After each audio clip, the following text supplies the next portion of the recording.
Hi అండి, అందరూ ఎలా ఉన్నారు? మా అమ్మగారు వచ్చారు. నేను మా అమ్మగారి చేత తలకాయ పులుసు పెట్టిస్తున్నాను. ఆవిడ చాలా బాగా పెడతారు. ఇప్పుడు మనం జీలకర్ర, ధనియాలు, గసగసాలు, మసాలా దినుసులు, కొబ్బరి పొడి అండ్ అల్లం, వెల్లుల్లి అన్నీ ఎక్కువ పడుతుందండి. తలకాయ కూర అంటే చాలా చాలా స్పైసీగా ఉంటేనే బాగుంటుంది. సో ఈ ముద్ద మనం రెడీ చేసి పెట్టుకోవాలి. పక్కన ఆనియన్స్ ఒక 3 ఆనియన్స్ తీసుకున్నాను నేను. 3 ఆనియన్స్, ఒక 5 చిల్లీస్ తీసుకొని వేయించుకుంటున్నాను ఆయిల్ వేసుకొని. ఇప్పుడు తలకి మనం శుభ్రం చేసుకొని ఇందులో వేసుకుందాం. వేసుకుని బాగా దగ్గరికి ఫ్రై చేసుకోవాలండి, వాటర్ అంతా ఇంకిపోయేంత వరకు. ఇప్పుడు కల్లుప్పు వేసింది. ఇప్పుడు మసాలా పొద్దు కూడా వేస్తాం.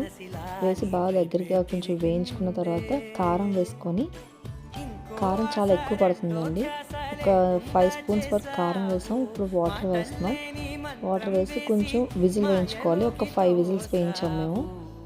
అప్పుడు కూర రెడీ అయిపోతుంది. కానీ ఇప్పుడు మనకు కావాల్సిన తలకాయ పులుసు కదా.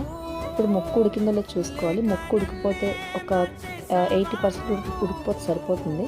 ఇప్పుడు పులుసు వేసుకొని మరగబెట్టుకోవాలి. ఇప్పుడు మళ్ళీ మనం మసాలా, కారం అన్నీ వేసుకోవాలండి. చాలా చాలా బాగుంటుంది తలకాయ పులుసు. ఎప్పుడైనా ట్రై చేయండి. మేమైతే నైట్ పెట్టుకునే వాళ్ళం తలకాయ పులుసు. మార్నింగ్ ఇడ్లీతో తినేవాళ్ళం. చాలా బాగుంటుంది. అది కూడా చాలా మంచి కాంబినేషను. ఇప్పుడు మళ్ళీ మసాలా ముద్ద వేసాం. కారం కూడా వేసుకున్నామండి మేము. కారం చూపించడం అవ్వలేదు. Please try.